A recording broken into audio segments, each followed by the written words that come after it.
The scent of simmering tomato sauce and stale pepperoni clung to Maria's uniform like a second skin. At 18, life at Pizza Palace was less a job and more a permanent state of grease and grumbling customers. Her days blurred into a monotonous cycle of taking orders, sliding pies into the roaring oven, and wiping down counters sticky with soda spills. Evenings were a haze of homework and the faint hope that something, anything, more exciting might puncture the predictable rhythm of her small town in rural Virginia. That puncture came in the form of a man who ordered a pepperoni and mushroom, extra cheese, every Tuesday night.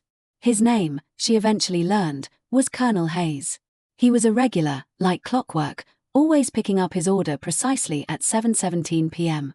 He wasn't loud or demanding like some of the other military types who frequented the shop from the nearby base. He was quiet, his eyes, the color of a stormy Atlantic, observing more than they spoke. He wore his uniform with an air of authority that Maria had only ever seen in movies, his crisp shirt adorned with an array of colorful ribbons and gleaming metal insignia that spoke of distant wars and unspoken courage. At first, their interactions were purely transactional. "Pepperoni and mushroom, extra cheese, Colonel?" she'd ask, her voice flat from repetition. "That's the one, Maria," he'd respond, his voice a low rumble that surprisingly cut through the general din of the busy shop. He always paid in cash, always left a generous tip, and always offered a small, polite nod before departing, leaving behind a subtle scent of aftershave and something vaguely metallic, like gun oil. Then came the night the power flickered. A summer storm had rolled in unexpectedly, turning the usually bright Pizza Palace into a shadowy, flickering cavern. The old cash register shorted out, and the industrial oven sputtered to a halt. Chaos erupted amongst the staff. Colonel Hayes, already at the counter for his usual pickup, remained unperturbed. "Having some trouble, Maria?" he asked, a hint of amusement in his deep voice. "Trouble is an understatement, Colonel," she sighed, exasperated, trying to reset the register for the 10th time. "We can't even make change, let alone cook." He leaned over the counter, his broad shoulders almost filling the small space. "Perhaps I can help. I happen to have some experience with logistical issues." Maria, desperate, looked at him skeptically. "You're a military officer, sir, not an electrician." He offered a rare, genuine smile, lines crinkling around his eyes. "True. But I've overseen operations far more complex than a pizza shop. And I happen to have a generator in my truck. Just in case." And so, for the next 2 hours, Colonel Hayes, a man who commanded hundreds, perhaps thousands, of soldiers, worked alongside Maria and the other bewildered staff. He hooked up his personal generator, getting the lights back on and the register humming. He even helped them manually spin the pizzas in the still reheating ovens, his large hands surprisingly gentle with the dough. By the time the last customer was served and the storm had passed, Maria was exhausted but grateful. "Colonel," she said, leaning against the now functional counter, "I don't know how to thank you." He shrugged, pulling on his jacket, the rank insignia on his shoulders glinting in the newly steady light. "Just a good deed, Maria. Besides," he paused, his gaze lingering on her for a beat longer than necessary, "I didn't get my pizza." Maria laughed, a genuine, unforced sound that surprised even herself. "On the house, Colonel. Pepperoni and mushroom, extra cheese. Coming right up." He waited. Not impatiently, but with an air of quiet expectation. As she handed him the piping hot box, their fingers brushed, and a jolt, subtle yet unmistakable, passed between them. It was the first time she'd ever truly noticed him outside the context of his uniform, outside the routine. He wasn't just a customer. He was a man with kind eyes and a surprising willingness to help. "Thank you, Maria," he said, his voice softer than usual. "Perhaps, if you're not busy on Thursday, you might allow me to repay your generosity properly. Dinner, not pizza." Maria's heart did a strange little flutter. Dinner. With Colonel Hayes. A man old enough to be her father, certainly, but whose presence had an undeniable gravity. I get off at 9, she stammered, surprised by her own willingness. "I'll be here," he said simply, and then he was gone, leaving Maria to ponder the curious lightness in her chest. Their first dinner was at a quiet Italian restaurant a town over, far enough from the prying eyes of Pizza Palace regulars or base personnel. Maria, dressed in her best, and only, dress, felt a thrill of nervous excitement she hadn't experienced since high school dances. Colonel Hayes, in a dark suit that somehow made him look even more imposing, was a revelation. He was intelligent, well-traveled, and spoke of places Maria had only ever seen on maps: dusty Middle Eastern compounds, bustling European cities, icy Alaskan outposts. He listened intently when she spoke about her dreams of art school, her frustrations with her parents who saw Pizza Palace as a perfectly acceptable life. He didn't make light of her ambitions, didn't dismiss them as youthful folly. Instead, he offered quiet encouragement, sharing stories of his own unlikely path to the military, how he too had once felt constrained by expectations. By the end of the evening, Maria felt seen, truly seen, for the first time in a long time. The age gap, the difference in their worlds, seemed to shrink, replaced by a comfortable, even exhilarating, connection. The dinners became a regular occurrence, always discreet, always a town or two away. They talked for hours, about everything and nothing. He spoke of the pressures of his rank, the weight of command, the loneliness that often accompanied such responsibility. She spoke of her small-town life, her art, her yearning for something more. He became her confidant, her escape, a window into a world far removed from the grease and grime of the pizza shop. The affair, when it inevitably began, wasn't a sudden explosion of passion but a gradual, gentle unfolding. It started with a lingering touch, a hand over hers across the dinner table, a shared glance that held more than just platonic warmth. One rainy night, after a particularly long conversation in his car, he simply leaned over and kissed her.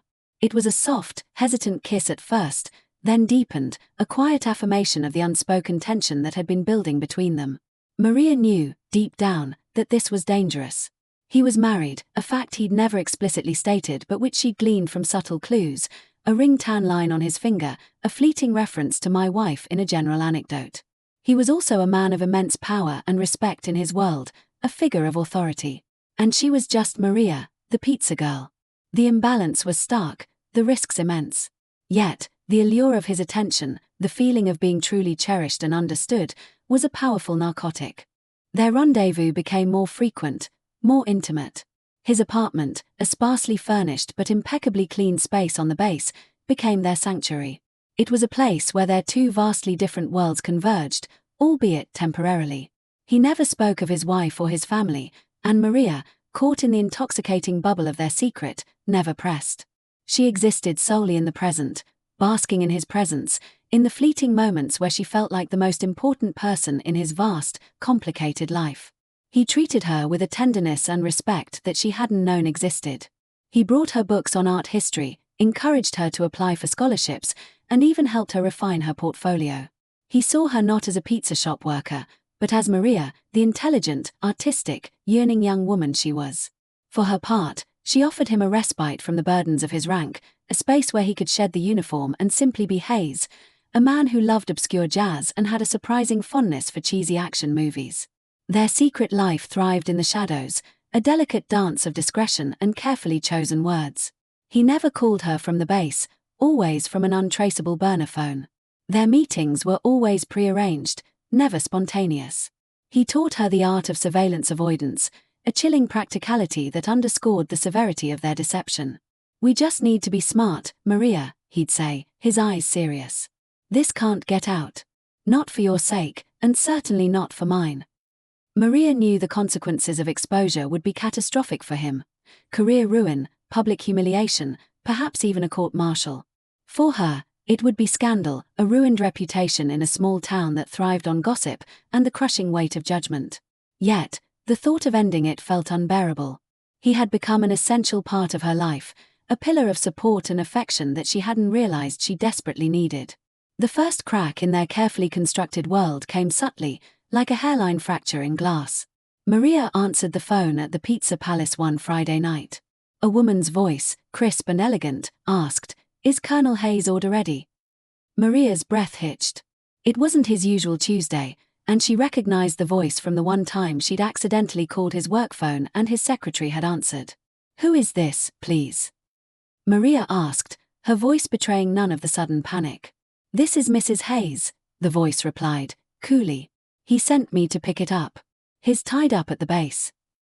Maria felt a cold dread spread through her. Mrs. Hayes, the phantom woman of their affair, suddenly made real, materialized in a phone call. Maria scrambled.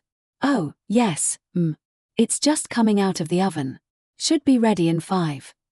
She hung up, her hands trembling. She suddenly saw herself, clearly, through the eyes of this woman. The young girl at the pizza shop, the mistress, the other woman. The shame was a bitter taste in her mouth. When Mrs. Hayes arrived, she was everything Maria was not. Poised, impeccably dressed, with an air of quiet sophistication that spoke of generations of breeding. Her eyes, though, were tired, etched with a weariness that Maria instinctively understood. She handed over the pizza, her gaze intentionally avoiding Mrs. Hayes's. The woman simply nodded, paid, and left. The interaction lasted less than a minute, but it felt like an eternity. That night, Maria called Hayes, her voice tight with suppressed fear. She came for the pizza, Hayes. Your wife. There was a long silence on the other end. I'm sorry, Maria. Something came up at the last minute. I didn't think. His voice was strained. It won't happen again. But it had happened. The line between their two worlds had been dangerously, irrevocably, crossed. The encounters, after that, became tinged with an undercurrent of anxiety. Maria found herself constantly looking over her shoulder, jumping at every unfamiliar car that pulled into the Pizza Palace parking lot. Hayes, too, seemed more on edge, his calls less frequent, his apologies more strained. The sanctuary of his apartment felt less safe, more like a temporary hiding place. Then came the anonymous letter. It arrived at Maria's apartment, slipped under her door one morning. It was short, typewritten, and chillingly precise. We know about you and the Colonel. End it. Or we expose everything. Maria's blood ran cold. We. Who was we? Was it Mrs. Hayes? Someone from the base? The vague threat was terrifying in its ambiguity. She immediately called Hayes, her voice cracking with fear. He was silent for a long moment after she read him the note. Maria, he finally said, his voice flat, devoid of its usual warmth. I need you to listen to me very carefully. You cannot tell anyone about this letter. Not your friends, not your family. No one. Do you understand? But who sent it, Hayes? What are we going to do? Her voice was a desperate whisper. I don't know who sent it, but I have my suspicions, he said, his voice suddenly sharp, commanding. This is beyond anything we can control now. It's too dangerous. For both of us. Especially for you. His words, meant to reassure, only fueled her terror. What are you saying? I'm saying we have to stop, he said, his voice rough with something that sounded like pain, but also resignation. We have to end this. Now. Completely. Maria felt the world tilt on its axis. End it. Just like that. After everything. Tears welled in her eyes, hot and sudden. Maria, this is not a choice. My career, everything I've worked for, is on the line. And your future, your dreams of art school, everything could be destroyed by this. I can't let that happen to you. I won't. He spoke with the authority of a general giving orders, but also with a raw anguish that pierced her heart. She wanted to fight, to argue, to plead. But the cold logic of his words, the sheer magnitude of the risk, silenced her. She knew, with sickening certainty, that he was right. Their beautiful, dangerous bubble had burst. I understand, she choked out, the words tasting like ash. I'm so sorry, Maria, he said, his voice now thick with emotion. You deserve so much more than this. You deserve a life free of secrets and fear. Promise me you'll be careful. Promise me you'll forget about me. I can't, she whispered, tears streaming down her face. I can't forget you. You have to try, he said, his voice barely audible. Goodbye, Maria. And then, he hung up. The line went dead, taking with it the last vestiges of their shared secret. The aftermath was a silent, suffocating grief. Maria went through the motions at Pizza Palace, her smile a strained mask, her eyes haunted. The familiar scent of pepperoni and cheese now felt like a cruel reminder of what she'd lost. Every Tuesday at 7:17 p.m., her heart would clench, waiting for a presence that never came. The military trucks from the base still rumbled past, a constant, painful reminder of the life she'd briefly touched, a life now irrevocably closed off to her. She tore up the anonymous letter, trying to erase its chilling message from her memory. She deleted Hayes's number, erased their text messages, trying to sever every digital link. But the memories, the quiet conversations, the shared laughter, the feel of his arms around her, those were etched into her very being. She tried to move on. She focused on her art, channeling her heartbreak into charcoal sketches and vibrant paintings. She applied to art schools, driven by a fierce determination to prove to herself, if no one else, that she was capable of more than a life of pizza and small-town obscurity. Months turned into a year. Hayes, the colonel, became a ghost, a whisper from a dangerous past. The local paper occasionally carried news from the base, mentions of promotions, transfers, deployments.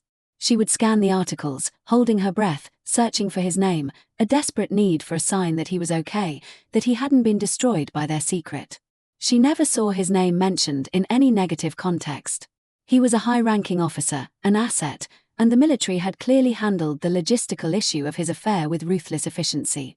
One sweltering summer day, almost 2 years after their last conversation, Maria received a plain white envelope. Inside was a single, elegantly printed card, an invitation to a retirement ceremony. Colonel Hayes. It was being held on the base, a formal affair, open to invited guests. At the bottom, in a small, almost imperceptible script, were the words, "He wanted you to be there." It wasn't his handwriting, but she knew it was from him. A final, silent acknowledgement. A wave of conflicting emotions washed over her: surprise, a flicker of hope, a resurgence of old pain, and a powerful surge of curiosity. Could she go? Should she? What would she say? What would he say? 4 days, the invitation sat on her dresser, a silent challenge. She imagined herself walking in, a stranger in a room full of people who knew him in a different context. She imagined seeing Mrs. Hayes again, facing the woman whose life she had, however unintentionally, disrupted. But the pull was too strong. It was a chance for closure, perhaps. A chance to see him one last time, to confirm that he was safe, that his life hadn't been ruined, as she had so often feared. And perhaps, a selfish part of her admitted, a chance to finally, truly, lay the ghost of their affair to rest. She chose a simple, dark dress, something understated, respectful. As she drove onto the sprawling military base, the familiar landscape felt both alien and achingly familiar. The air was thick with formality, the precise movements of uniformed personnel, the quiet hum of disciplined order. She found the auditorium, a cavernous space already filling with people. Military brass, their families, dignitaries. She slipped into a seat towards the back, trying to be as inconspicuous as possible. The ceremony began, a dignified procession of speeches, awards, and commendations. Speaker after speaker extolled Colonel Hayes's virtues, his leadership, his dedication, his strategic brilliance, his unwavering commitment to his country. Maria listened, a strange mix of pride and profound sadness swirling within her. This was the man she had loved, the man whose secret she had kept, the man who had seen her and nurtured her dreams. Then, it was his turn to speak. He strode to the podium, his uniform pristine, his posture ramrod straight.